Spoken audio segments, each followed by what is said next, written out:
He never gives up on that. It make it nice feel good. I'm like, God, next time, don't feel too good. Okay, let me move on to verse. This is why you sin.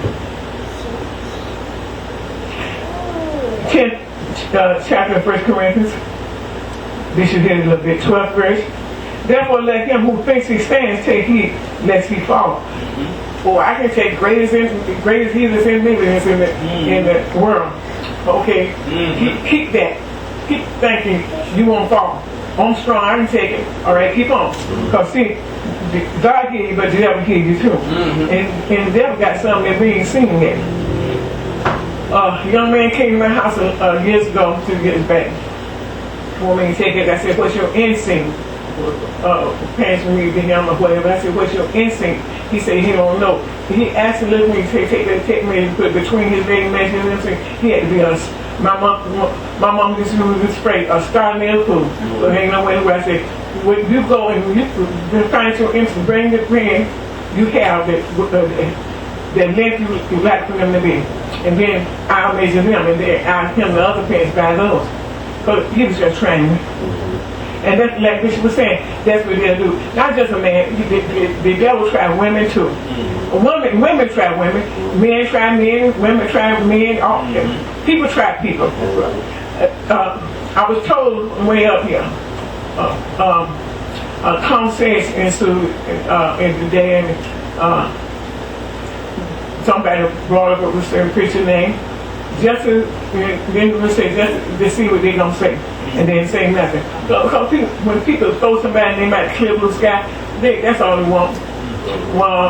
When Shane was in hospital in Bruceville, a certain person came around me, bringing up somebody's name, throw it out there. Thought I was going to say something, because they didn't see me as an individual talking. I ain't opened my mouth no more and saying something not bad about the person, but not nothing good, not nothing bad, just nothing, I said, yeah, I know. And that was it. Basically, I knew that they wanted to see why you're not talking. We tell them nothing, one man in business.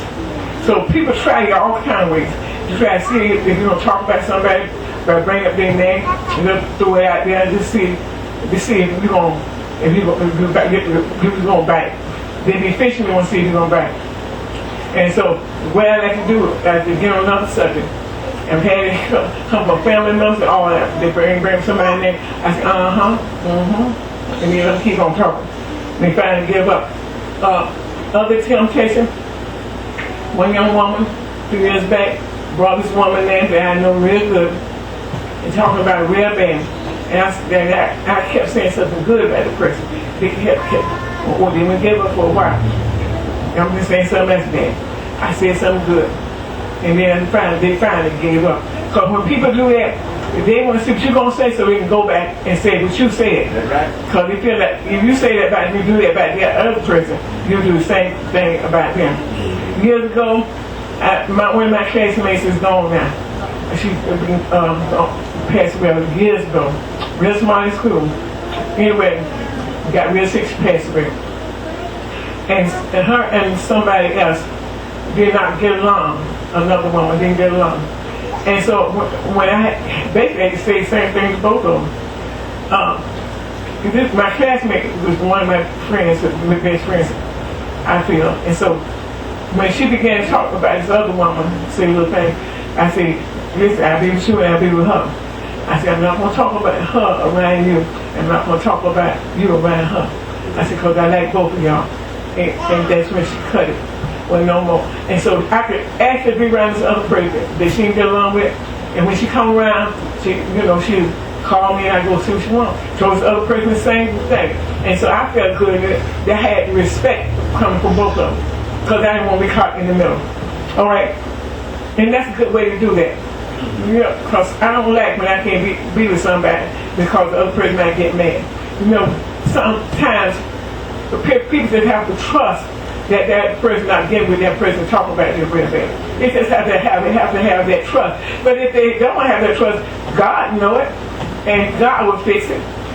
And if the person is being too faced, God know it, He'll fix it. So leave them in the hands of the Lord. But I don't like to do that. I don't like to be with nobody and talk about nobody else. And if they do that, I like to come to that person's defense and say something different. If they saying something, well, no, they really not like that. You don't know them. You have to get to know them. I've had to say that to people. If they really not like that, you have to get to know them. 13th verse. No temptation has overtaken you except such as is common to man. And God is faithful, who will not allow you to be tempted beyond what you are able with every temptation. But with every temptation, also make a way of escape that you may be able to bear. Somebody said, run, Forrest, run. So you don't disreact. So I'm not the first to say it. I know about Forrest because we saw the picture years ago. But anyway, let people believe. They run. You gotta let them laugh. Ain't nothing wrong with running. Sure. Once God gives you that escape route, run. Now that the young man said on the tape, with John Grace, what he said, he quoted the scripture that was saying quoted the scripture that every rebellion has to have an escape route. So with temptation, when temptation comes to you strong, if you have to run, run. We know that the word God said resist the devil, but sometimes it incorporates running. And what Bishop was saying about this man is gone, older preacher, he's not gone on today, the Lord. But he went over that woman's house, she said she needed prayer.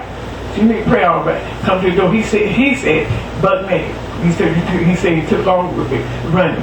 And that was about a good time to do that. But no temptation has overtaken you except such as common to man. So don't let the enemy tell you, nobody say you're the only one going through this. No, you're not. It's common. This would say everybody's tempted. But God is faithful, who will not allow you to see. And I can see here, Bishop Weston, the enemy, the devil, which is the enemy, knows what you like, how you like, and when you like. He knows that a woman like a man that look halfway good, don't like on anything trying to rap on her. And he said that it's harder.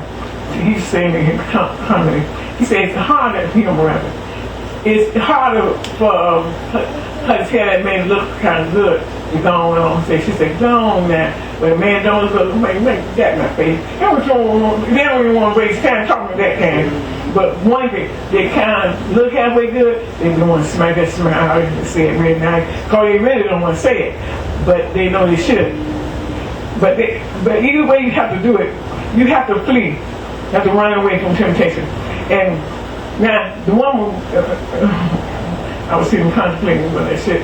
She really don't, to me, Tina Turner's pretty, she got a pretty face. She really don't favor her that much, but she kind of reminds me of her voice and how she acts and stuff. But I don't get angry about stuff, because I always say this, I'm married to my husband, I'm married to Prophetess Benjamin. So when we get mad at a woman from, I have no reason to say nothing to any woman because he took care of it. And he came back and told me. So, and I thank God for that. And I don't even ever feel a sense of having to worry when he leaves the house. I wasn't like that before I got married to him. I wasn't never that way. I feel a sense of trust. But sometimes now, I'll say little things to him, but as a whole, all in all, I feel a sense of trust for him, towards him. So I thank God for that. I thank God that one other scripture, Hebrews 14, that scripture, Hebrews 14, 15. 4. Hebrews 4.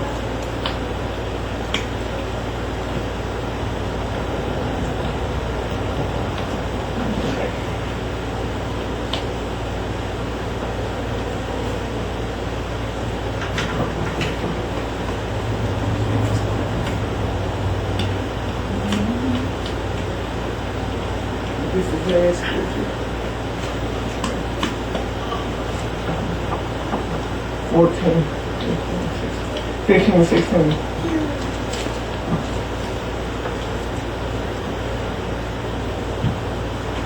I heard a preacher say,